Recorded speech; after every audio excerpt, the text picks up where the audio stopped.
Hello बच्चों, welcome to JET point. JET point में आपका बहुत बहुत स्वागत है। अभी तक हम लोग रोटेशनल मोशन के अंदर मोमेंट ऑफ इनर्शिया को समझे थे कि मोमेंट ऑफ इनर्शिया क्या होता था, या उसके पहले उसका रोटेशनल काइनेमेटिक्स और डायनेमिक्स के अंदर डायनेमिक्स के अंदर मोमेंट ऑफ इनर्शिया क्या होता था और उसका कैलकुलेशन का मेथड, और फिर उसके बाद दो थ्योरम, उसके पैरेलल एक्सेस थ्योरम और परपेंडिकुलर एक्सेस थ्योरम, उस पर हमने उसका कॉन्सेप्ट किया और कुछ क्वेश्चंस देखे थे। उसमें एक कॉन्सेप्ट रह गया था, radius of gyration. Radius of gyration basically क्या होता है कि वो हमें एक आइडिया देता है कि मास का ड्यूरिंग द रोटेशनल मोशन मास का डिस्ट्रीब्यूशन क्या हुआ है। ठीक, क्योंकि बिकॉज जब हम एक्सिस ऑफ रोटेशन की चेंज करते रहते हैं तो आप वो देखेंगे कि रेडियस ऑफ गायरेशन एक वो रहता है, तो अभी मैं बता दूंगा। और आज बच्चों टॉर्क आपको बताया जाएगा कि न्यू कॉन्सेप्ट जो इसके अंदर होगा, तो काफी ब्रॉड होगा, तो कॉन्सेप्ट कवर करता है टॉर्क। तो टॉर्क के बारे में समझेंगे। तो आ जाइए फटाफट रेडियस ऑफ गायरेशन के बारे में कुछ समझ लेते हैं।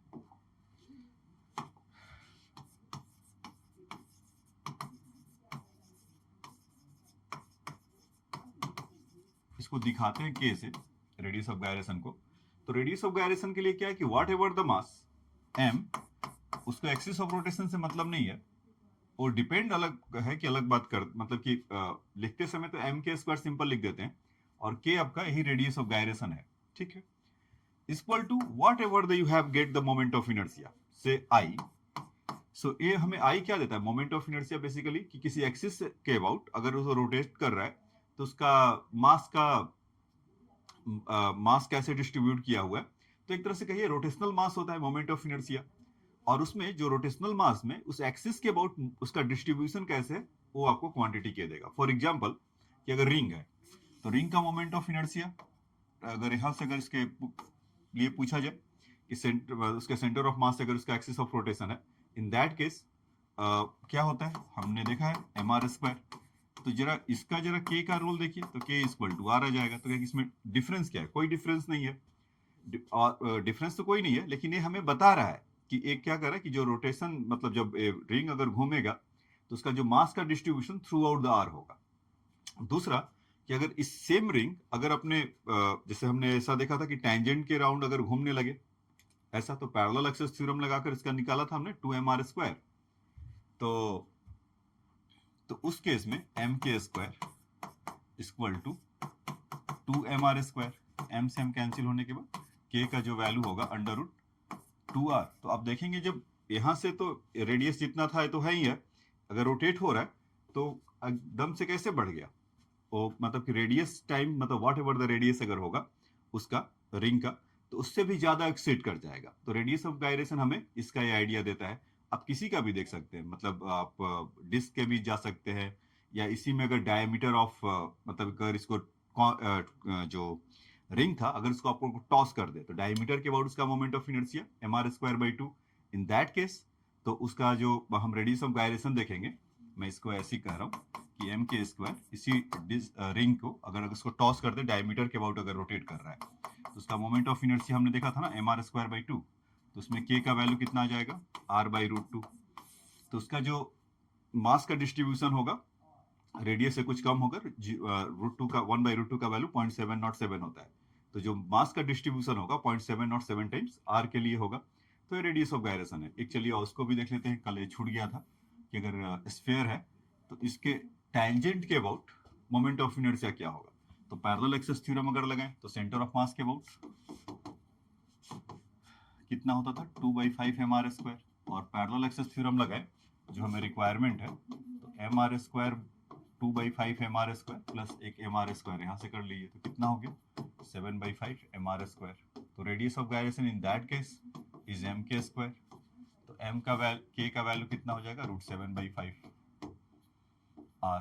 तो यहाँ पर भी आप देखेंगे कि ये इसका वैल्यू आर से ज्यादा है। तो बेसिकली रेडियस ऑफ गायरेशन कुछ नहीं, एक तरह का, सॉरी, रेडियस ऑफ गायरेशन एक तरह से क्या है कि आपको एक आइडिया देता है कि मास के अबाउट उसका एक्सिस ऑफ रोटेशन के अबाउट, जिसके अबाउट रोटेट कर रहा है, उसका डिस्ट्रीब्यूशन क्या है। सिंपल, बस इसमें इतना ही ज्ञान है और कोई ज्ञान नहीं है। तो इसको यहाँ से छोड़ते हैं और आगे बढ़ते हैं। दूसरा कॉन्सेप्ट देखिए बच्चों, जो मैं आपको टॉर्क के बारे में बताना चाह रहा था कि टॉर्क बेसिकली क्या है कि जब फोर्स उसका टेंडेंसी मतलब रोटेट करने का है, रोटेटिंग इफेक्ट अगर करे तो इन दैट केस उसका हमें अगर बताना हो कि अगर वो रोटेट कर रहा है किसी एक्सिस के अबाउट तो उस समय फोर्स का नया नाम क्या होगा, तो उसी को हम बोलते हैं टॉर्क। जब फोर्स अगर कोई रोटेटिंग इफेक्ट अगर देने लगे तो उसके लिए होगा टॉर्क। मतलब मान लीजिए कि कोई एक रिजिड बॉडी है ऐसे इस तरह का, और इस तरह से ऐसे हम यहाँ पे फोर्स लगा रहे हैं ऐसा, और वहां से इसका परपेंडिकुलर डिस्टेंस कुछ आर है, ठीक है। तो और ये एंगल सपोज कुछ ऐसे थीटा है, ठीक। तो मैं आपको एक एक्सपेरिमेंट से बताता हूं कि जैसे मान लीजिए कि आपका ज्यादा दूर नहीं जाइए, अपने दरवाजे के पास जाइए। जब आप दरवाजे को आप खोलने की कोशिश करते हैं तब देखते होंगे इस तरह से आप कुछ फोर्स लगाते हैं। कभी कभी तो आप कैसे आर्बिट्री शेप में भी जाके लगा देते हैं, कैसे ऐसे कोने से धक्का मारते हैं फिर ऐसे होते हैं। आज आप जाकर क्या करिए कि उसको जो डोर है, सपोज ए डोर है ऐसा, मतलब हम खोल रहे हैं, मतलब इसके अबाउट ऐसे खुल रहा है, तो आप डोर के अबाउट यहाँ पर फोर्स लगाइए, यहाँ पर फोर्स लगाइए और फिर कोशिश करने के लिए करिए। तो हो सकता है कि थोड़ा बहुत एंगल लगे तो वो घूम जाए, मतलब वो चल जाए। बट एग्जैक्ट परपेंडिकुलर लगाएंगे तो कभी नहीं खुलेगा। हाँ, दरवाजा टूट सकता है लेकिन वो नहीं घूमेगा। तो ऐसा क्यों हुआ, तो उसका इंक्वायरी देखें। तो बेसिकली कि जब हम फोर्स लगा रहे थे तो कोई उसमें रोटेटिंग इफेक्ट नहीं हो रहा था, मतलब कोई मूव ही नहीं कर रहा था। तो इसका मतलब ये देखा गया कि जो फोर्स का ये डायरेक्शन है, मतलब ऐसा मैं फोर्स का जो ये डायरेक्शन इसमें लग रहा था एग्जैक्टली यार, मतलब ये जो एक्सिस ऑफ रोटेशन है उसको आकर हिट कर दे रहा था या उससे इंटरसेक्ट हो जा रहा था। तो इन दैट केस जब भी याद रखिएगा कि इन दैट केस जब फोर्स हमारा कितना भी हो, 1000 न्यूटन या कितना भी न्यूटन का हो, अगर नॉन जीरो है तो कभी वो टॉर्क प्रोड्यूस नहीं करेगा। मतलब फोर्स लगाना ही का मतलब कि वो ये नहीं कि केवल घूम जाएगा। देखो कॉन्सेप्ट क्या है बच्चों, कि अगर हम फोर्स लगाते हैं और कोई भी ऑब्जेक्ट घूमने लगता है अब किसी पॉइंट के अबाउट, तो टॉर्क प्रोड्यूस होगा। सिंपल कहानी तो यह है टॉर्क का। अब यह है कि हम टॉर्क को, फोर्स को किस एंगल पे लगाएं। कोई जरूरी नहीं है ना कि हर कोई आप ही के जैसा हो और 90 डिग्री लगाए, या सब पढ़ा लिखा हुआ है तो किसी भी शेप में लगता है। हमें कोई ऐसा मशीन बनाना हो फ्यूचर में कि भाई मशीन उसको यूज करना है, तो सारे मशीन जो यूज करने वाले हैं या सारे जो गैजेट्स यूज करते हैं वो तो फिजिक्स नहीं पढ़े होंगे ना। तो वो लोग अगर करें तो फिर हम उसी हिसाब से कैलकुलेट करेंगे।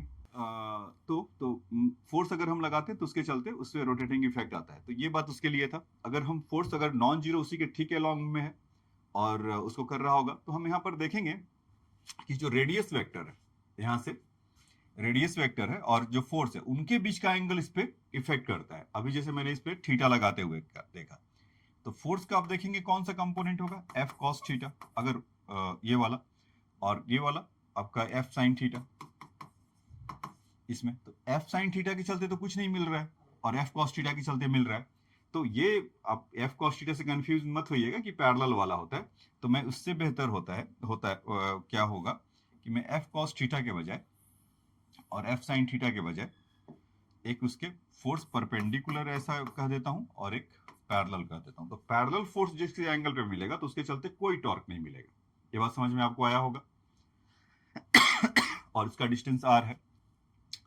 कभी कभी या मतलब कि उसको ऐसे भी इसको देख सकते हैं कि ये ऐसा है और फोर्स एकदम परपेंडिकुलर लग रहा है, तो उसमें आप ऐसा कर सकते हैं कि ये डिस्टेंस आर है, तो इस पर अगर परपेंडिकुलर एक ड्रॉप करिए और ये थीटा अगर बना रहा होगा तो इसका जिसके चलते रोटेट कर रहा होगा तो ये आर साइन थीटा हो जाएगा।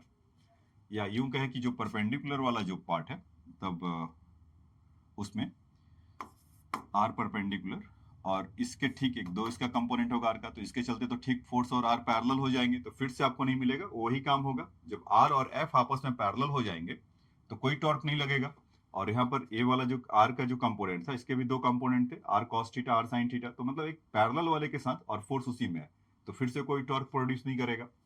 तो यहाँ से आर परपेंडिकुलर वाला और इंटू एफ, तो इन दोनों का जो प्रोडक्ट है ये आर परपेंडिकुलर इंटू एफ या आर इंटू एफ परपेंडिकुलर, इसके चलते बच्चों दोनों में आपको टॉर्क मिलेगा।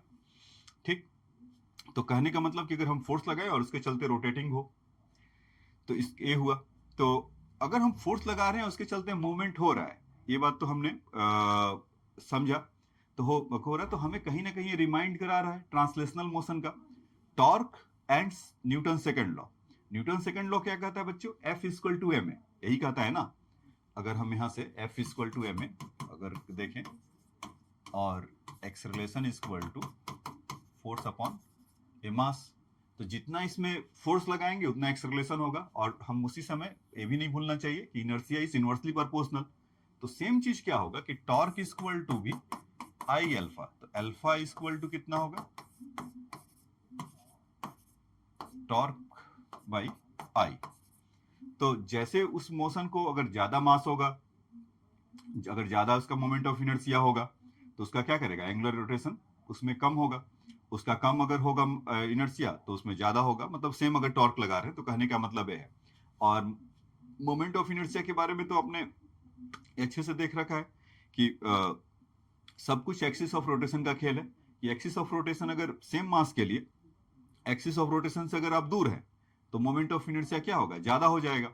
यही होगा ना, मतलब कि m इंटू डी स्क्वायर होता था पॉइंट मास के लिए, या सेम अगर रेडियस अगर बढ़ा दीजिए, मान लीजिए कोई आपके पास सिलेंडर है, तो अगर एक r रेडियस का सिलेंडर है तो एम आर स्क्वायर होगा। और सेम मास में अगर हम उसका मास का डिस्ट्रीब्यूशन थोड़ा दूर तक कर दें, मतलब शेप उसका और बढ़ा दें, r के बजाय मान लो कि आप 5r ले लें, तो एंड दैट केस तो moment of inertia equal to m into 5r square, तो 25mr स्क्वायर सेम ऑब्जेक्ट के लिए। तो उस केस में आप देखेंगे कि जितना उसका मोमेंट ऑफ इनर्शिया होगा तो उसको मूव कराने के लिए टॉर्क हमें उतना ज्यादा लगाना पड़ेगा। टॉर्क ज्यादा होगा तो फिर अल्फा का वैल्यू कम होगा। तो इस तरह का कुछ खेल होगा। तो मतलब मोमेंट ऑफ इनर्शिया का काफी ज्यादा रोल है, और उसमें टॉर्क का भी वो कैसे कनेक्ट होता है, जैसे F equal to M a connect होता है न्यूटन सेकंड लॉ से, वैसे ही torque equal to I alpha भी आपका कनेक्ट होता है। एक और सिंपल सा एक देखते हैं कि जैसे मान लीजिए कि एक रॉड है ऐसा, ठीक, और इसमें और यहां से यहाँ का डिस्टेंस कुछ a दे रखा है और यहां से यहां तक का डिस्टेंस b दे रखा है, और एक एकदम फोर्स लग रहा है उसके परपेंडिकुलर से F1, और इसमें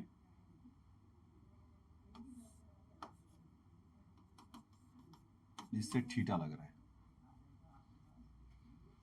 ठीक है। और तो फिर इसमें F1 ऐसे लग रहा होगा और F2 मतलब मान लीजिए कि कुछ ऐसा लग रहा है। तो अगर हम कह दें कि, और इसके चलते टॉर्क क्या प्रोड्यूस होगा, मतलब इसके सेंटर से अगर ऐसा, ये इसके सेंटर से भी अगर कुछ ऐसे रोटेट कर रहा होगा, जैसे भी, मतलब कि इधर गया तो इधर हुआ, मतलब इसके हिंज्ड है यहाँ पर। तो इस पॉइंट के अबाउट अगर टॉर्क लें तो एक पहला वाला टॉर्क क्या होगा? F1 इंटू परपेंडिकुलर डिस्टेंस, क्योंकि ठीक उस पर परपेंडिकुलर है, तो F1A हो गया। और यहाँ से इसका F2 साइन थीटा बोल सकते हैं क्या? तो इसमें जो टॉर्क होगा वो क्या होगा? डेफिनेशन तो हमारा ही कहता है ना कि जो भी फोर्स होगा परपेंडिकुलर डिस्टेंस ले लो। यहाँ से F1 है, ठीक परपेंडिकुलर बोला था तो F इंटू ए ले लिया, तो से टॉर्क 1 इसको कह लेते हैं। यहाँ से टॉर्क 2 के लिए हम क्या बोल सकते हैं बच्चों? F2 sine theta and perpendicular distance is b। तो अब इसके चलते टॉर्क के जो अंदर वाला होगा, अच्छा टॉर्क का डायरेक्शन क्या होगा? ये इन पे डिपेंड करता है बच्चों। टॉर्क इक्वल टू जो अभी ये सब आपको लिखवा रहे हैं, आर क्रॉस एफ होता है। बेसिकली आर और एफ के बीच का जो एंगल होगा वही उसमें मायने रखेगा, आर एफ साइन थीटा। तो ये टॉर्क का होगा। तो उसमें basically first vector second vector, मतलब कि आप जो क्रॉस प्रोडक्ट लगाते हैं उसी से है। तो यहाँ पर क्या होगा कि अगर ये घूम रहा होगा, मतलब कि बी इसका टेंडेंसी नीचे की तरफ है, तो इसका टॉर्क अंदर की तरफ होगा, और ये वाला टॉर्क इसमें अगर देखेंगे तो बाहर की तरफ होगा। ये इसको बाहर की तरफ अगर घुमाना चाह रहा है तो मतलब ये इस तरफ से जा रहा है, तो उसमें ये क्लॉकवाइज, या ठीक है फोर्स को उल्टा कर दिया जाए क्या, एक इधर है, ये अंदर की तरफ है और वो दूसरा बाहर की तरफ है, तो ठीक है उसको दोनों मिलकर स्पिन कर रहे होंगे और कुछ उसका होगा। या हम इसमें ऐसा भी कर सकते हैं कि इसी के अबाउट ले लें, ये भी तो पॉसिबल है कि अगर उसके अबाउट ले लें, या ठीक है चलिए पहले वाला कहीं छोड़ देते हैं इसमें क्या होगा कि नेट टॉर्क जो होगा तो इसमें आपका F1A और वहां से F2 साइन थीटा B। तो इसमें अगर नेट टॉर्क देखेंगे तो इस N2 या मतलब यहाँ पर एज्यूम ही कर लेते हैं, छोड़ो उस डायरेक्शन का, कि टॉर्क इज ग्रेटर देन इतना था, T1 is greater than T1 minus T2 equal to I alpha. तो आई अल्फा का जितना भी वैल्यू होगा हम यहाँ से उसको बोल सकते हैं मोमेंट ऑफ इनर्शिया, अगर रॉड के अबाउट अगर सेंटर ऑफ मास से लिया है यहीं पर अगर निकालना है तो ml स्क्वायर बाई 12 उसका, और a और b अगर उसका है वहाँ से तो a प्लस बी का होल स्क्वायर बाई 12 हो जाएगा, और अल्फा का वैल्यू जो होगा होगा। तो बेसिकली टॉर्क इक्वल टू, जो मैं इसकी कहानी कह रहा था कि आर एफ साइन थीटा, तो टॉर्क मैक्सिमम कब लगेगा? आर एफ साइन 90 डिग्री पर। भाई अगर डोर की वापस अगर हम बात करें तो उसका रेडियस जितना भी होगा जहां से हिंज्ड पॉइंट है आर, और जो फोर्स लगा रहे होंगे तो ठीक उसे परपेंडिकुलर फोर्स लगाएंगे तब ये निकल कर आएगा आर एफ साइन 90। तो टॉर्क मैक्सिमम इतना होगा एट 90 डिग्री पर। मतलब ये सब कुछ सेम रहा। एक तो क्या है कि अब जैसे इसको मैक्सिमम कराने के लिए तो इसमें और इसमें तो जो आर और एफ है, तो भाई जितना फोर्स लगाएंगे उतना टॉर्क लगेगा, और जितना आप रेडियस आपका होगा उतना आपका टॉर्क लगेगा। तो इसीलिए वो हैंडल से, मतलब हैंडल जो होता है, जो हिंज पॉइंट होता है, जैसे मान लीजिए कि डोर है और ये दरवाजा कुछ इस तरह का है, और इस पे अगर हम देखते हैं तो ये आर डिस्टेंस है, तो ये जितना, इसीलिए एकदम सबसे एंड में लगाया जाता है। आपने कहीं देखा नहीं होगा ना कि दरवाजे का जो भी कुछ उसका हैंडल वगैरह है बीच में नहीं, या इसके इधर नहीं, जब भी आधे से दूर इधर कहीं रहता है। तो क्योंकि जितना आर होगा तो हमें थोड़ा सा ही फोर्स लगाएंगे तो टॉर्क नॉन जीरो होगा, और उसका मैक्सिमम वैल्यू क्या होगा? जब आर एफ जब 90 डिग्री पर होता है फोर्स लगाएंगे तब होगा। तो मैं क्या कर रहा था कि ये तो टॉर्क मैक्सिमम की बात हो गया। टॉर्क मिनिमम की अगर बात है तो उसमें क्या है कि आपको तीन चीजें, एक तो फोर्स ही मत लगाओ तो जीरो होगा, मतलब कुछ काम ही नहीं हुआ। दूसरा कि अगर रेडियस बहुत क्लोज हो, जैसे कि ये आर वाला जो है उसी पॉइंट पर आ जाए, आर का मतलब जीरो होने के लिए आर का वैल्यू जीरो हो जाए, फोर्स का वैल्यू जीरो हो जाए, ये दो चीज है। मतलब किसी पॉइंट के अबाउट इसका मतलब ये होगा, किसी पॉइंट के अबाउट अगर हम टॉर्क लें तो उसका वैल्यू क्या होगा बच्चों? शून्य, जीरो, यही होगा ना, कि क्योंकि वहां से उसका कुछ डिस्टेंस ही नहीं होगा। तो बेसिकली ये टॉर्क भी मोमेंट ऑफ इनर्शिया जैसा है। इस एक्सिस ऑफ रोटेशन क्या है? एक्सिस ऑफ रोटेशन के अबाउट अगर हम देखते थे तो उसका मोमेंट ऑफ इनर्शिया लगता था, different different axis of rotation होता था। तो सिमिलरली टॉर्क के लिए भी वही कहानी है कि अगर एक्सिस ऑफ रोटेशन बदला तो टॉर्क भी बदल गया। तो जिस पॉइंट के अबाउट अगर हमें टॉर्क लेना है तो वहां से वो डिस्टेंस अगर उसका उसी पॉइंट पर, तो उसका डिस्टेंस वहां से क्या होगा? शून्य। तो टॉर्क का वैल्यू क्या होगा? शून्य। एक तो ये बात हुआ। दूसरा कि एंगल उसका जीरो हो in between the R and F. तो मतलब अभी जो मैं आपको बताया था कि ठीक उसके जाके हॉरिजॉन्टली ही जाके फोर्स लगाइए, तो उसका जो एक्सिस ऑफ रोटेशन का जो उसका डायरेक्शन ऑफ फोर्स है एक दूसरे को इंटरसेक्ट करता है, तो उस केस में आपका शून्य हो जाएगा, जीरो हो जाएगा। और एक तो एंगल मतलब उन दोनों के बीच का है ही है जीरो, तो मतलब वही बात ही हो गया। फिर थीटा का वैल्यू जीरो है, तब उस केस में आपका मिल जाएगा। तो ये बात आपको थोड़ा बहुत समझ में आया होगा। टॉर्क का मतलब, टॉर्क का शुद्ध मतलब यहाँ पर अगर देखा जाए न्यूटन सेकंड लॉ जैसा कि like F equal to M A था, तो वैसे ही torque equal to I into alpha. जैसे एक्सेलरेशन, लीनियर एक्सेलरेशन ये होता था, और फोर्स के जो मास उसका एम होता था, तो F equal to M A. तो सिमिलरली टॉर्क इक्वल टू यहाँ पर क्या होगा बच्चों? आई इंटू अल्फा। ठीक, एक बात आपने सीखा। और दूसरा मतलब कि ये तो मैं कह ही रहा हूँ कि टॉर्क इक्वल टू, चलिए यहाँ पर देख लीजिए, मतलब अभी तक के डिस्कशन से ये आई अल्फा तो आपको न्यूटन सेकंड लॉ से दे रहे हैं, एनालॉजी एक तरह से कर लीजिए, न्यूटन सेकंड लॉ से का एनालॉजी है ए। और दूसरा अभी आपने जो डिस्कवर किया आर इंटू एफ, अगर मैक्सिमम लग रहा है तो, जैसे फॉर एग्जाम्पल कि मान लीजिए कि कोई एक ऐसा सर्कल है और टेंजेंशियली कोई फोर्स लग रहा है एफ, तो यहां से यहां तक अगर आर है तो इसमें टॉर्क क्या होगा? आर इंटू एफ ही होगा। ये 90 डिग्री पर है और इसका रेडियस आर है, और उसके चलते अगर इस पॉइंट के अबाउट अगर वो घूम रहा है, ऐसा रोटेट कर रहा है, तो ऐसा होगा। तो फोर्स लगने का, तो इसका टॉर्क का डायरेक्शन मैं इसी के लिए वहां पर देख रहा था कि अगर इस तरह से लग रहा है, अगर ये घूम रहा है तो टॉर्क बाहर की तरफ लगेगा। ठीक, मतलब पॉजिटिव जेड एक्सिस में। ठीक है, तो और आई क्रॉस अगर आप जे देखेंगे तो क्या होता है, मतलब कि इस पॉइंट से यहाँ तक का, अब यहाँ से भी समझ लीजिए, torque equal to R cross F होता है। तो यहाँ से आई हो गया आर का, मतलब इस पॉइंट से उस पॉइंट जहाँ से लग रहा है, यहाँ से लेकर एरो का ध्यान रखिएगा कि उस डायरेक्शन पॉजिटिव आई में है, और एफ ऊपर की तरफ लग रहा है, तो आई क्रॉस जे, तो आई क्रॉस जे का वैल्यू कितना हो गया, के। तो के का मतलब टॉर्क का डायरेक्शन है, तो आप इससे भी निकाल सकते हैं। सेम अगर नीचे की तरफ अगर फोर्स लगता इस डायरेक्शन में, तो वहां से हम क्या करते हैं, अंदर की तरफ लगता टॉर्क, मतलब नेगेटिव आपका के डायरेक्शन में। तो ये डिपेंड करता है, जैसे कि अब हम बोलते हैं ना कि नेट फोर्स अगर किसी पार्टिकल पे लगता है तो मूव करता है, तो नेट टॉर्क लगेगा, अगर नेट टॉर्क अगर नॉन जीरो है तभी पार्टिकल रोटेट करेगा किसी पर्टिकुलर एक्सिस ऑफ उसके लिए। जैसे यहाँ पर हम बोलते थे कि एक्सेलरेशन प्रोड्यूस करने के लिए एफ नेट का वैल्यू नॉन जीरो होना चाहिए, यही मतलब इन जनरल अगर वो सब ना कर दें, मतलब कि ठीक है वो सब मायने में सही है, एफ नेट का वैल्यू नॉन जीरो, मतलब सर्कुलर मोशन के मेरे दिमाग में आ गया, एफ नेट का वैल्यू अगर नॉन जीरो है तो एक्सेलरेशन भी क्या होगा बच्चों, नॉन जीरो होगा ना, ऐसा। और एक्सेलरेशन नॉन जीरो है तो पार्टिकल मूव करेगा, यही हम जानते हैं, अगर उसके मोशन में लाने के लिए। तो वहीं पर यहाँ पर भी क्या है, टॉर्क एक्सटर्नल अगर नॉन जीरो अगर होगा तो पार्टिकल क्या होगा, तभी रोटेट कर पाएगा। अगर नेट टॉर्क अगर जीरो है तो फिर पार्टिकल रोटेट नहीं करेगा, यही मतलब हुआ इसका। तो एक्सटर्नल अगर नेट टॉर्क अगर जीरो है तो इसके चलते मतलब 2-3 फोर्स लग रहे होंगे, और उसके चलते डिफरेंट डिफरेंट टॉर्क प्रोड्यूस हो रहा होगा, तो हम उसका देखेंगे कि नेट कितना है, जितना नेट आएगा हम उससे उसको बता सकते हैं। तो इसका कहानी तो ये है बच्चों। एक आइए इसको आपको सिंपल एग्जाम्पल से समझा देते हैं, तो आपको समझ में आएगा। तो इस कॉन्सेप्ट पर अभी आप रखिएगा, स्टिक रहिएगा, कि अगर आर से अगर एफ है कोई रोटेटिंग चीज है, अगर उससे अगर लग रहा है तो उसका टॉर्क कितना होगा, आर इंटू एफ। ठीक, अभी देखिए एक सिंपल सा क्वेश्चन लेते हैं, जैसे एक एडवुड मशीन ले लेते हैं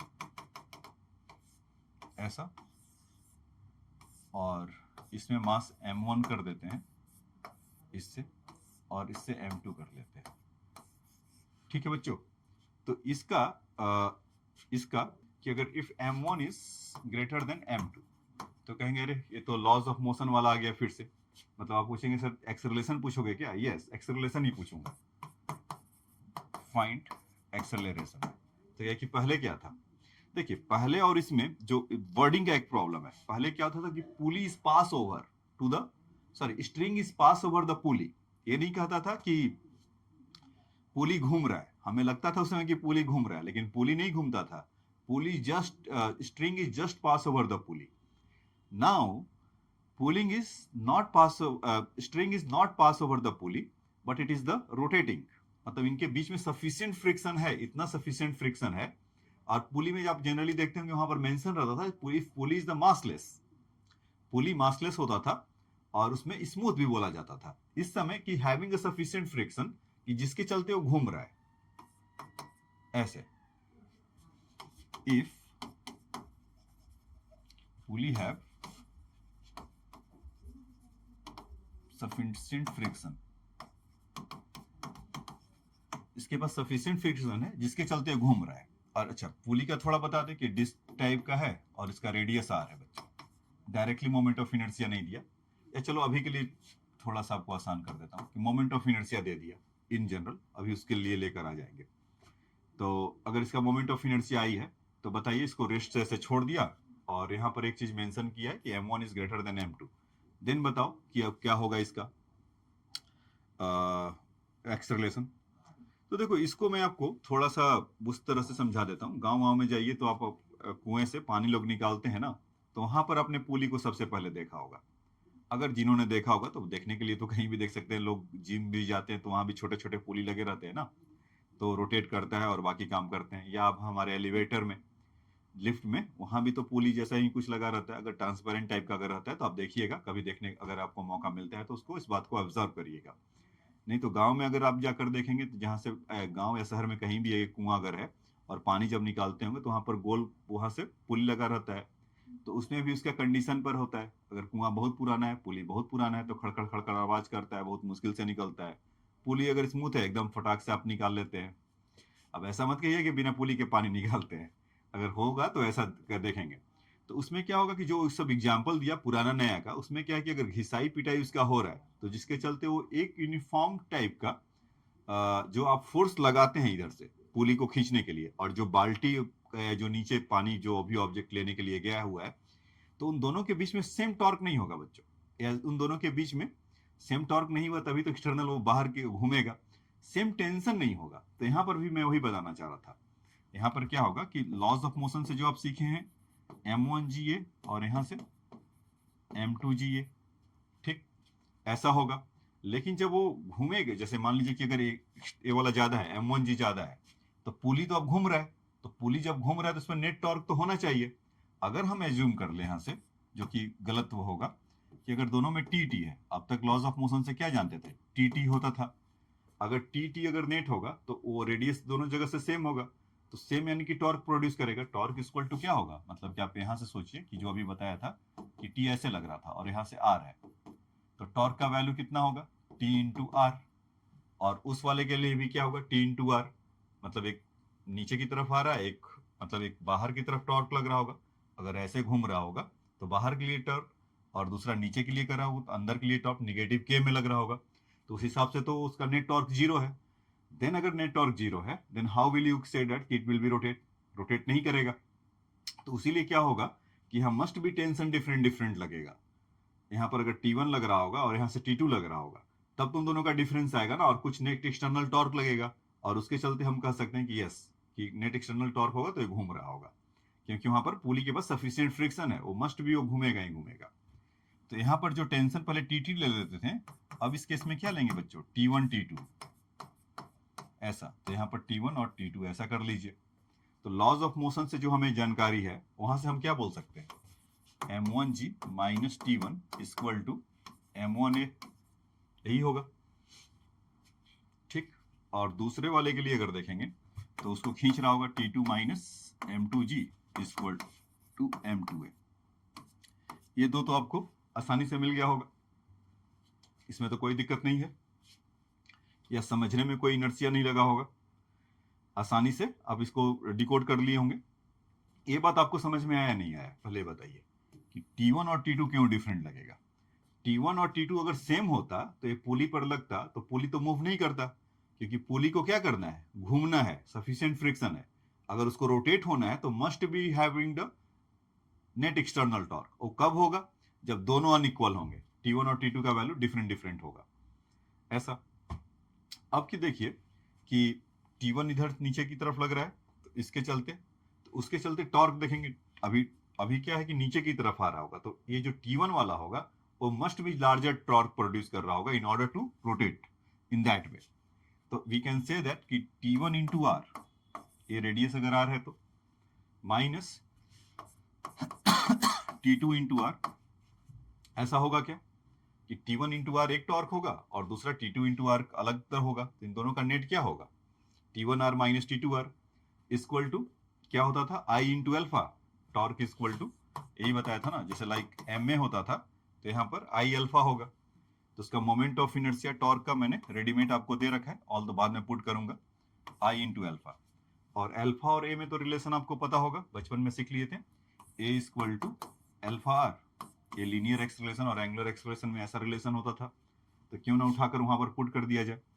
तो यहाँ पर देखेंगे कि अगर आर को गायब कर दें, T1 माइनस T2, और आई एल्फा के जगह पे ए बाई आर, और आर और नीचे से आया तो अभी कितना हो जाएगा, ए बाई आर स्क्वायर, ऐसा। तो इक्वेशन नंबर थर्ड कर सकते हैं, इक्वेशन नंबर 2 कर सकते हैं, इक्वेशन नंबर 1 कर सकते हैं। तो यहाँ पर अननोन कितना है बच्चों, 3, एक है ए, T1 T2, 3 अननोन है। तो यहाँ पर भी 3 अननोन है, और इस वे में आपको प्लान किया गया है कि अगर आप तीनों को जोड़ेंगे, जैसे लॉज ऑफ मोशन में देखते थे ना कि अगर डायरेक्टली मतलब इन सबको ऐड किए तो T1 T2 आपस में घर चले जाते थे, तो ये यहाँ से चले गए, यहाँ से चले गए, T1 वाला T1 से गया, T2 वाला T2 से गया। देखिए तो कितना आसान हो गया, इन सबको को ऐड कर दीजिए, तो यहाँ से क्या मिलेगा, m1G माइनस m2G, और नीचे आपका m1 plus m2 plus I by R square. तो अभी मैं दिखा देता हूँ, अगर इन तीनों को ऐड अगर आप करेंगे, m1G minus m2G equal to m1 plus m2 plus I by R square. Into ए।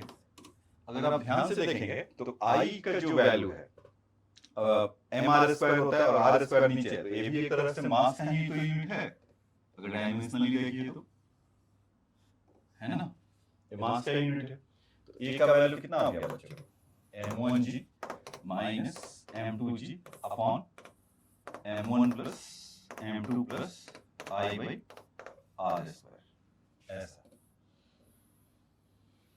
ठीक है।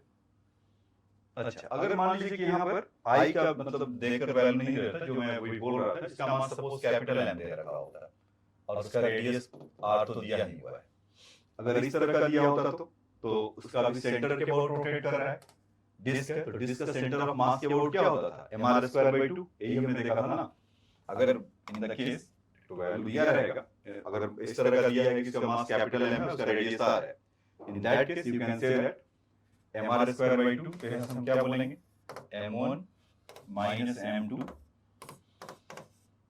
g upon m1 plus m2 और कैपिटल मास m है तो ये m हो गया, ऐसा, अपॉन 2 ऑल ये होगा बिकॉज़ mr स्क्वायर बाई 2 होगा, चलो लिख देता हूं r स्क्वायर तो कैंसिल होगा, तो इतना होगा क्या, m1 plus m2 plus m by 2 और यहाँ से m1 minus m2 into g। तो ये आपको कैसा टेस्ट लगा, ये समझ में आया कि ये लॉज ऑफ मोशन से कैसे अलग है। तो लॉज ऑफ मोशन एकदम डिटो है, जैसे अगर यहाँ इसकी बात करूं मैं, ये दो इक्वेशन जो निकल कर आ रहे थे वहां पर तो सेम ही है, आपने बस ये डिस्कवर किया कि यहाँ पर T1 और T2 सेम नहीं लगेगा क्योंकि सफिशिएंट फ्रिक्शन है, पूरी जो स्ट्रिंग जो पूरी से पास ओवर करता था इस पर रोटेट कर रहा है। आप क्वेश्चन में देखेंगे सब कुछ वैसा ही क्वेश्चन मिलेगा जब आप सॉल्व करेंगे question, how will you distinguish, so it mention that it is the rotating, pulley is rotating, and earlier the question was mentioned that string is just pass over the pulley.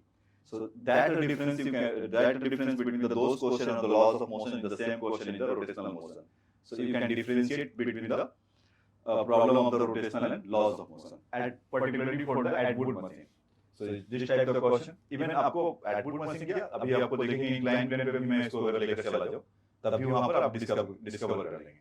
तो बस आपको alert यहाँ पर रहना है इसमें और उसमें कि पुली जो था वो अभी तक घूम नहीं रहा था, स्ट्रिंग पास हो रहा था, इस बार पुली घूम रहा है सफिशिएंट फ्रिक्शन होने के चलते, तब इस तरह का कहानी बना।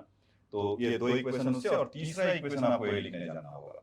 मान लीजिए कि आपको टॉर्क वगैरह का दिक्कत है तो उसमें भी कोई प्रॉब्लम नहीं है, अगर जिसको आप ज्यादा मानेंगे, या तो आपको डेटा दिया रहेगा, अभी मैं डेटा वाले से मतलब मास m और 2m दे देता हूँ, तो उसमें आपको उसके चलते जो टेंशन लगेगा उसका ज्यादा होगा, जिसका मास ज्यादा होगा अपने पा जाएगा, ठीक है। तो इसको अगर चाहें तो आप नोट डाउन कर सकते हैं, मैं स्क्रीन से हट जाता हूं, ठीक है, इसको देख लीजिए।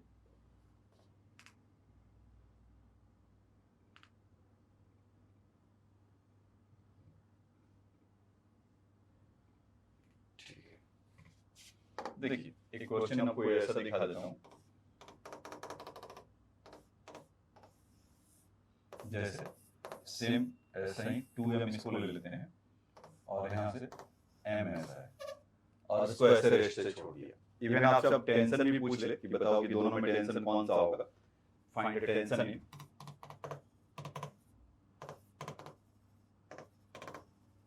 In each string. टेंशंस कर देता हूँ कि आपको कि दो अलग अलग आएंगे। तो अभी जो और उसका थोड़ा बहुत इसका दे रखा है मोमेंट ऑफ इनर्शिया, चलो इसका भी मास कुछ 3m कर देते हैं तो कैलकुलेशन आसान हो जाएगा, और इसका रेडियस आ रहा है बच्चों। तो अभी इसमें से क्या होगा 2mg, ये तो फटाफट आप लोग कर लेंगे। अब बनाओ तो बच्चों जरा अपना, अब बन तो जाना चाहिए आप लोग से भी, साथ ही साथ पैरेलली आप लोग भी बनाइए अपना, पेन कॉपी उठा लीजिए और रखे होंगे तो वहां पे चालू हो जाइए। तो यहाँ पर T1 और यहाँ से इसका T2, अगर फ्री बॉडी डायग्राम बनाएंगे तो कुछ ऐसा ही बनेगा। तो यहाँ से हम लिख सकते हैं ना कि 2mg minus T1 equal to 2ma, मतलब a से नीचे की तरफ जाएगा और a से ऊपर की तरफ आएगा, फिर यहाँ से T2 minus mg equal to ma, ठीक। अब उस पर्टिकुलर पुली को देखा जाए इसको, तो T1 नीचे की तरफ होगा और यहाँ पर T2 नीचे इसकी तरफ होगा, तो T1 minus T2 equal to directly you can say that, मतलब T1R और T2R होना चाहिए था, equal to I into alpha.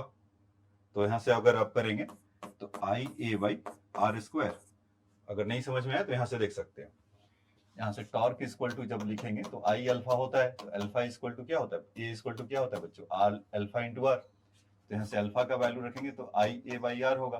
तो टॉर्क जो उसका प्रोड्यूस कर रहा होगा T1 वाला, उसका ज्यादा है, मास उसका ज्यादा है, तो T1 into R minus T2 into R. अगर R कॉमन लेंगे यहाँ से तो IA/R² हो जाएगा, T1 माइनस T2, ये ऐसा बोलिए। तो यहाँ पर इसका वैल्यू पुट कर लेंगे, वही चीज यहाँ पर लाया हुआ है। तो 3 इक्वेशन 3 अननोन, तो फटाफट ये लोग घर चले जाएंगे ऐसा। तो 2mg minus mg become how much is mg, ऐसा। यहाँ से 2ma ma 3ma, और इसका अभी ये डिस्क है, मतलब इसका डिस्क ही मान लीजिए, कभी सिलेंडर दिया रहता है, हम अभी डिस्क मान रहे हैं। तो इसका जो मोमेंट ऑफ इनर्शिया होगा 3m/r²/2। तो यहाँ पर मोमेंट ऑफ इनर्शिया का वैल्यू अगर रखेंगे 3m/r/2 तो कितना हो जाएगा, 2m plus m plus I के जगह पे, क्योंकि मास उसका मैंने 3m मान रखा है, 3m मान रखा है, तो उसका मोमेंट ऑफ इनर्शिया जो होगा 3m/r²/2 is A/r²। So r² will cancel out, तो यहाँ से mg का वैल्यू हो जाएगा 3m 4m एंड 4 1.5, तो 2m 3m एंड 1.5, तो ये हो जाएगा 7m/2 इंटू ए। और ये सभी में है बच्चों, यहाँ पर भी ये है, यहाँ पर भी है, क्योंकि यही इक्वेशन से आ रहा था, यहाँ पर ए इन तीनों में है। तो उसका जो वैल्यू कर देखेंगे तो ए से कैंसिल हो जाएगा, और ए का वैल्यू हमारा कुछ 2g/7 आ जाएगा, इतना मीटर पर सेकेंड। आपसे क्या पूछा गया था, find tension the each string. तो यहाँ से T1 है और T2 है, तो कहीं भी वैल्यू उसका पुट करिए, दो इक्वेशन दो अननोन टाइप का वैसा है। तो ये तो एक पता चल गया है, ए का वैल्यू उसमें फाइंड आउट कर पुट करिए, और T1 का वैल्यू और T2 का वैल्यू दोनों डिफरेंट आएगा। ठीक है, तो इतना आप करिए, फिर नेक्स्ट बार में मिलते हैं, फिर और आगे आपको इस क्या बताएंगे। ठीक है बच्चों, तो इसको आप लोग अब तक कर लिए होंगे, तो इसको नोट डाउन आप अपना कर सकते हैं।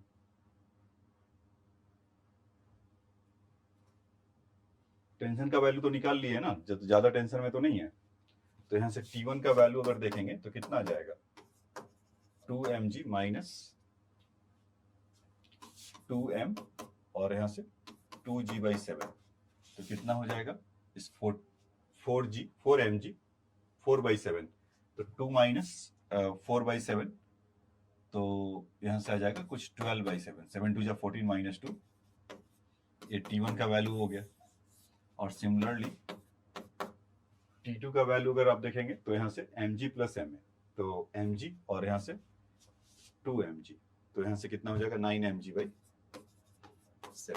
तो आसान हो गया ना काफी, इसको निकालना बताना।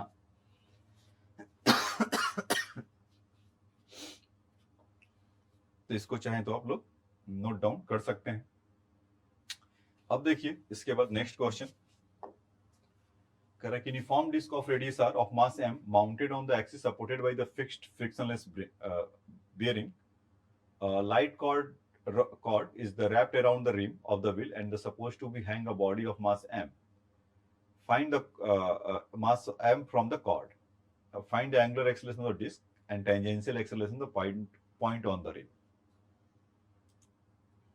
ठीक है, तो कुछ इसका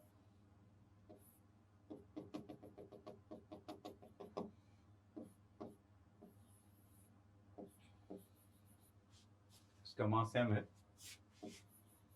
और इसका बोला है जो डिस्क है उसका मास m गिवन है और रेडियस r है, और ऐसे करके छोड़ दिया। तो wheel and suppose to be body of mass m इस तरह का है। तो हमसे कुछ पूछ रहा है कि find the angular acceleration of the disc and tangential acceleration of the point of the rim. तो देखिए सिंपल क्या होगा कि इसमें से जो मास उसका है mg, ए तो नीचे की तरफ लगेगा और इसमें एक ही स्ट्रिंग है तो टेंशन टी ऊपर की तरफ लगेगा। तो लॉज ऑफ मोशन से हम जो जानते थे वहां से बोल सकते हैं ना कि mg मतलब वो नीचे की तरफ आ रहा होगा, तो ये आ रहा होगा और ये घूम रहा होगा कुछ ऐसा अल्फा। तो उन दोनों के बारे में बताना है। तो mg minus T equal to ma होगा क्या, इक्वेशन नंबर 1। एक बात, अब इसको टॉर्क, इसको जो टेंशन है इसको कैंसिल होना ही पड़ेगा एक इक्वेशन लाने के लिए। तो यहां से अगर देखेंगे कि अगर इस पुली को अगर लिए देखेंगे तो पुली में तो टी ऐसे लग रहा होगा और आर ऐसे है, तो इसको तो नीचे की तरफ वो क्या कर रहा होगा, ऐसा खींच रहा होगा, ये ऐसे कर रहा होगा, तो टॉर्क बाहर की तरफ होगा, तो पॉजिटिव टॉर्क होगा। In that case T into R, T into R equal to I alpha, ऐसा होगा। तो यहां से फिर हम टी इक्वल टू क्या लिख सकते हैं, आई अल्फा बाई आर, यही ना। तो जब इक्वेशन नंबर 1 और इक्वेशन नंबर 2 इन दोनों को ऐड करेंगे तो टी से टी कैंसिल हुआ, तो यहां से कितना हो जाएगा, M G equal to M A plus I, alpha की जगह पे ए इक्वल टू अल्फा होता है। तो यहां से अल्फा की जगह पे हम क्या लिख लें, ए बाई आर। तो यहां से कितना हो जाएगा, I A by R square. A का वैल्यू कितना हो जाएगा, M G upon M plus I by R square, ऐसा। तो अभी तो उसका मोमेंट ऑफ इनर्शिया भी लगा के रखना है, तो उसमें उसका मोमेंट ऑफ इनर्शिया डिस्क के लिए कितना होता है, एम आर स्क्वायर बाई 2 आई, उसका moment of inertia about centre of mass, क्योंकि सेंटर ऑफ मास से ही ले रहे हैं ना। तो एम कैपिटल दे रखा है, एम आर स्क्वायर बाई 2। तो whenever we put the value over there, so you will get that, यहाँ पर आई इस आई के जगह पर यहाँ पर लिख दो क्या, E equal to M G M plus I by R square, और मोमेंट ऑफ इनर्शिया कितना है यहाँ से, capital M R square by 2, ऐसा। तो इसमें इसका वैल्यू पुट करेंगे तो एम जी हो जाएगा, और यहाँ से M capital M R square by 2 into R square cancel हो जाएगा। तो यहाँ से कितना हो जाएगा, 2mg upon 2m plus capital M. A का वैल्यू आपका बच्चों ऐसा निकल कर आ जाएगा। अब उसमें से दो अल्फा का भी वैल्यू पूछा है, एंगुलर वाला। तो अल्फा इक्वल टू क्या होगा, ए बाई आर। तो अल्फा का वैल्यू कितना हो जाएगा, ए, और सॉरी ए का तो वैल्यू हमें पता ही है, 2mg upon 2m plus capital M into R, ऐसा। तो अल्फा का वैल्यू आपको यहां से ये निकलते हुए आ जाएगा। ठीक है, तो ये बात आपको समझ में आया होगा। उसके और भी एक दो पार्ट हैं सर। यहाँ से जैसे हमें पूछा था फाइंड एंगुलर एक्सेलरेशन, तो और लीनियर एक्सेलरेशन, ये तो निकाल लिया। फिर बी पार्ट में कह रहा है कि at a moment the system is set in the motion, find the time dependence of the angular velocity. ठीक है, and system and kinetic energy of the whole system. तो सिंपल है, तो हमें अभी यहाँ से टाइम डिपेंडेंस एंगुलर वेलोसिटी चाहिए। तो ओमेगा इक्वल टू क्या होता है, omega naught plus alpha T. तो इसका वैल्यू क्या है, 0। तो ओमेगा का वैल्यू कितना हो जाएगा, time dependence equal to 2mgt upon 2m capital M R. Time dependence आ गया। और उसका पूछा है रोटेशनल काइनेटिक एनर्जी। तो रोटेशनल काइनेटिक एनर्जी क्या होता है बच्चों, half I omega square. Like translational से हम जानते हैं ना, kinetic energy of the body half M V square होता है। तो काइनेटिक एनर्जी रोटेशनल के लिए कितना होगा, 1/2 आई ओमेगा स्क्वायर। तो 1/2 I capital M R square over 2, यही होगा। और ओमेगा का भी जो वैल्यू आ रखा है, तो उसके चलते अच्छा इसमें एक चीज तो और है, उसमें kinetic energy of the system बोला है या क्या बोला है, kinetic energy of the whole system, ये है होल सिस्टम। तो होल सिस्टम में बच्चों क्या होगा, कि 1/2 आई ओमेगा स्क्वायर तो इसके लिए होगा, साथ ही साथ 1/2 हाफ एम वी स्क्वायर ये भी तो होगा, ब्लॉक भी तो नीचे आ रहा है ना उससे, ये वाला यही वाला आया था ना नीचे, हाफ एम वी एस इसके लिए कह रहा था। तो यहां से आप v equal to omega R जैसा कुछ आप बातें बोल सकते हैं, v equal to omega R linear system होगा तो ये होगा। तो यहां पर आप क्या कर सकते हैं,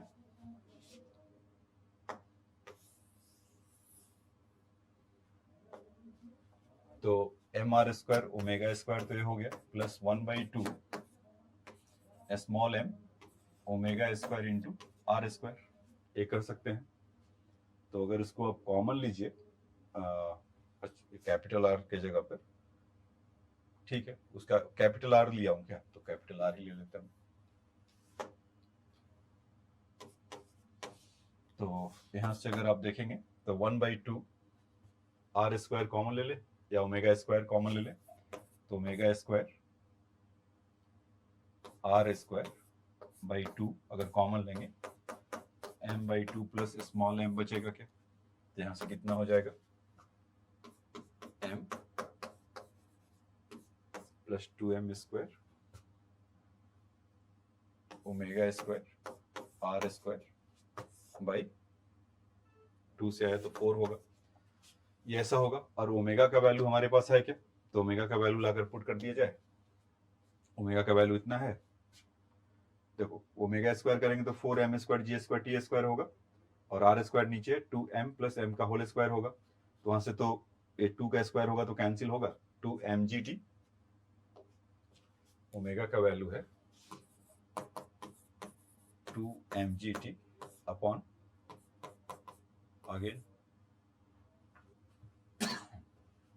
m plus 2m into R, ऐसा होगा, यही था। तो इसका वैल्यू वहां पर ओमेगा स्क्वायर के लिए चाहिए, अगर ओमेगा स्क्वायर करते भी हैं यहां से देख लीजिए, यहीं पर कर देते हैं, तो 4m square G square T square m plus 2m का whole square plus R square into R square, ऐसा। और हमें क्या चाहिए, m into 2m omega square के साथ करेंगे आर स्क्वायर ये चाहिए, तो आर स्क्वायर तो ये कैंसिल हुआ यहाँ से, और नीचे चाहिए 4 स्क्वायर, तो 4 स्क्वायर मतलब ओमेगा स्क्वायर का वैल्यू जाकर पुट होगा वहां पर, ये अभी काइनेटिक रोटेशनल काइनेटिक एनर्जी के लिए देख रहे थे यहाँ से ऐसा। तो उसका वैल्यू अगर आप पुट करेंगे तो कितना आ जाएगा, और m प्लस 2m का होल स्क्वायर है तो m प्लस 2m एक ऊपर भी है, तो एक कैंसिल होगा। तो बेसिकली बच्चों क्या होगा, जब यहाँ पर वैल्यू आप पुट करेंगे आप, तो m square G square T square तो इंटैक्ट है, आर स्क्वायर तो आर स्क्वायर नीचे से गया और 4 ऊपर से गया, और एक m प्लस 2m तो गया होगा, तो नीचे कितना बच जाएगा, m प्लस 2m, ऐसा। तो kinetic energy of the whole system के लिए कुछ ऐसा होगा क्या, बताइए, इस तरह का मिलेगा। तो इसको आप चाहें तो लिख सकते हैं, ठीक है बच्चों, तो इसको आप आकर लिख लीजिएगा। अब आ जाइए नेक्स्ट क्वेश्चन में चलते हैं। कह रहा uniform cylinder of radius r of mass m can move rotate freely about the stationary horizontal axis o, a thin cord of length l and mass m is wound on the cylinder of a single layer. Find the angular acceleration of the cylinder as the function of length x. Hanging part of the cord, the wound part of the cord is the supposed to have its center of mass on the cylinder. मतलब क्या कहना चाह रहा बच्चों कि एक बहुत बड़ा सा इसके पास रॉड है और जो उसको वाउंड किया हुआ है किस पे, सिलेंडर पे, इस तरह का सिलेंडर है और उसी पर ऐसा उसमें के अंदर ऐसा रोटेट किया हुआ है, एक ही मतलब उसका लेयर है, डबल लेयर नहीं है। मतलब कुछ ऐसा हो रहा है कि आप ऐसा लगा लीजिए,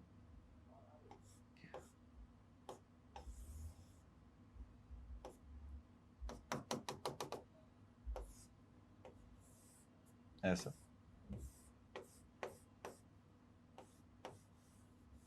ऐसा है।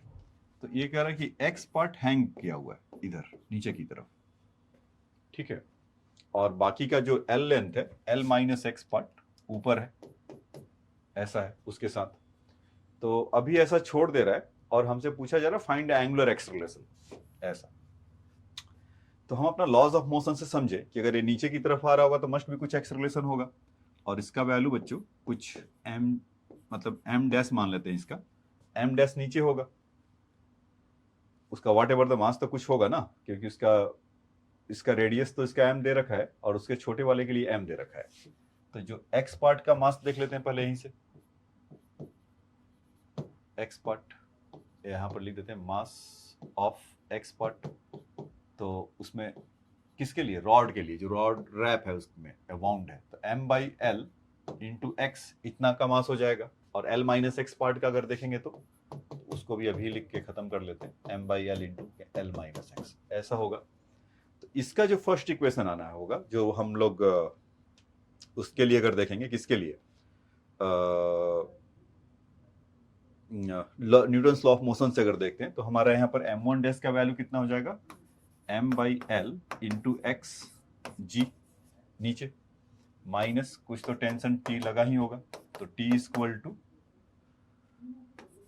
m by L into X into A. Laws of motion से साफ सुथरा इक्वेशन ऐसा बनेगा, M G minus T equal to M A. M जितना था उसको लिख दिया, इतना पार्ट हैंग कर रहा था। अब दूसरा कि t टाइम्स ऑफ r, क्योंकि अगर नीचे की तरफ लग रहा होगा, अगर इस पुली को देखा जाए तो उसमें यहाँ से क्या मिलेगा, t नीचे की तरफ मिल रहा होगा, r इसका इधर से मिल रहा होगा, तो t इंटू आर, इसको कैपिटल लिख देते हैं, तो ये नाराज हो जाएगा, t इंटू आर ये टॉर्क होगा, और टॉर्क इक्वल टू क्या होता है बच्चों, आई अल्फा, तो आई इंटू अल्फा। तो अल्फा को चाहो तो, अल्फा पूछा ही हुआ है तो वहीं पर अल्फा चेंज कर दीजिए, ए इक्वल टू अल्फा आर कर लीजिए, नहीं तो हमें जो आदत है ए बाई आर से कर लेंगे और बाकी उसका वैल्यू पुट कर लेंगे। तो after that you can say that T equal to कितना हो जाएगा, यहाँ से आई अल्फा को अभी चेंज कर ले रहे हैं, ए इक्वल टू अल्फा आर, हमें अल्टीमेटली अल्फा निकालना है। तो उस केस में कितना हो जाएगा, ए बाई आर स्क्वायर। तो उसका वैल्यू अगर यहाँ पर पुट किया जाएगा तो हमें ए का वैल्यू निकल कर आ जाएगा क्या, यहाँ से m by L into x minus, या तो जोड़ दो या मतलब कैसे भी जैसे करना है आपको, और यहाँ से t जब इस साइड में जाएगा तो m by L X plus I A by R square,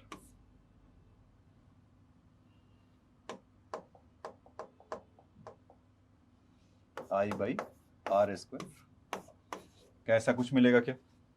तो ए का वैल्यू हम फटाफट लिख सकते हैं वहां से, तो m by L into X upon into G भी होगा उसमें, m by L into X, ये तो मास था, और i by R square equal to A आ जाएगा, है ना। तो इसका जो वैल्यू, अब मोमेंट ऑफ इनर्शिया हमें निकालना होगा, वो तो निकाल लेंगे, लेकिन उस पर जो छोटा सा मास चिपका हुआ है उसके लिए भी जाना है। तो अब देखिए कि ये तो हमारा ए का वैल्यू आया, और अल्फा बाई आर है अगर करना है तो वहां से भी कुछ ना कुछ अभी एक मिलेगा। तो पहले मोमेंट ऑफ इनर्शिया का लिख लेते हैं बच्चों, यहाँ से ये जो इसका मोमेंट ऑफ इनर्शिया होगा जो इसके लिए है, तो थोड़ा सा यहाँ से ऐसे देख लीजिए, इसका तो काम नहीं, हट जाइए भाई आप लोग। तो मोमेंट ऑफ इनर्शिया के लिए बच्चों इसका क्या होगा कि M R square by two, cylinder है तो उसके सेंटर से ही निकल कर जा रहा है, यूनिफॉर्म सिलेंडर है ना, तो उसके सेंटर से अगर हम ले रहे होंगे वहीं से हुक्ड है, वो बोला भी हुआ है क्वेश्चन में। और दूसरा पार्ट कि ये x तो इधर है, तो उधर कितना है, l minus x plus l minus x वाले के लिए देखे थे कि m बाई एल ऐसा होगा, तो ये मास उसके ठीक सरफेस पर होगा, तो वहां से रेडियस कितना होगा r, तो उसके एक्सिस ऑफ रोटेशन से इसका कितना हो जाएगा मोमेंट ऑफ इनर्शिया, इतना m into L minus x by L, क्योंकि मास पर यूनिट लेंथ इसका है, इंटू आर स्क्वायर। तो अब इस चीज को उधर ले जाकर पुट करना है तो हमारा काम बन जाएगा। तो यहाँ पर ए के जगह पर या आई के जगह पर सब जैसे भी आपको सोचना हो, तो एल को पहले हटा लिया जाए, या चलो अगले स्टेप में हटा देंगे, M X G by L upon यहाँ पर M X by L plus M R square by 2 तो है एक, तो plus M into L minus X upon L into R square है ये चीज इक्वल टू ए, ऐसा। तो कुछ बस यही है आपको आंसर लाने के लिए। और जहाँ तक अल्फा का वैल्यू पूछा था तो a equal to alpha R होता है, तो alpha equal to A by R हो जाएगा। तो whatever the value of A, R से अगर हम डिवाइड कर दें या उसको थोड़ा बहुत लिखते हैं, तो इस वाले को तो सबसे पहले एम जी एक्स था, एम एक्स जी था, तो एम जी एक्स कर लेते हैं। और एल को अगर एलसीएम लेंगे तो यहाँ से तो एल और यहाँ से एम आर स्क्वायर बाई 2 और यहाँ से एल, तो ये सब तो गायब हो जाएंगे, बस यहाँ पर एक एल आएगा और नीचे वाला भी एल गायब हो जाएगा। तो यहाँ से हम ऐसा लिख सकते हैं क्या, M X plus M R square into L by 2 plus, उसको चाहो तो ओपन ही कर लीजिए, एम एल आर स्क्वायर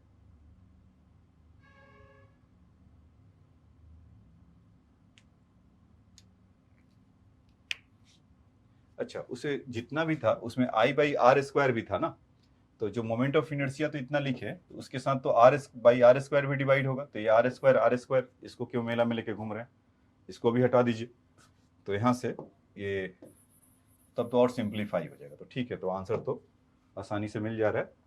यहाँ से क्या होगा बच्चों कि एल हटा था तो एम इंटू एल बाई 2 होगा, ये वाला जो एल मल्टीप्लाई मतलब एलसीएम जब लिए थे तो एल वाला इधर मल्टीप्लाई होगा ना, तो इसके टर्म में एल तो नीचे है, एल एल गैप होने के बाद यहाँ से केवल एम एल बाई 2 होगा और यहाँ से आर स्क्वायर गैप, और ये कितना हो जाएगा, स्मॉल एम है M L minus M X, तो एम एक्स इस बार निकल जाएगा इक्वल टू ये अल्फा का वैल्यू है। तो अब यहाँ से अब 2 कॉमन लेंगे और एल वहाँ से बाहर आएगा, तो तो एम जी एक्स और एल कॉमन लिए और 2 को ऊपर भेज दीजिए एलसीएम लेके, तो m plus 2m into L, और डिवाइड करना था क्योंकि ये तो एक्स रिलेशन का था, जब अल्फा का वैल्यू ले रहे थे तो होल डिवाइडेड बाई यहाँ पर एक r भी होगा ना साथ में, तभी तो आएगा अल्फा इक्वल टू, तो यहाँ पर r कर दीजिए तो इसका अल्फा का वैल्यू आ जाएगा। तो ये आपको समझ में आया होगा ऐसा,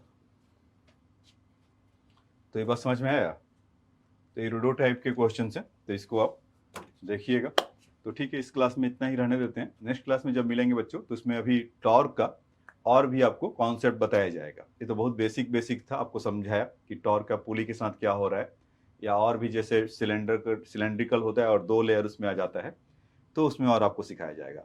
तो आज के लेक्चर में इतना ही, नेक्स्ट लेक्चर में जब मिलेंगे तो आपको और इसके बारे में समझाएंगे। Thanks for your time.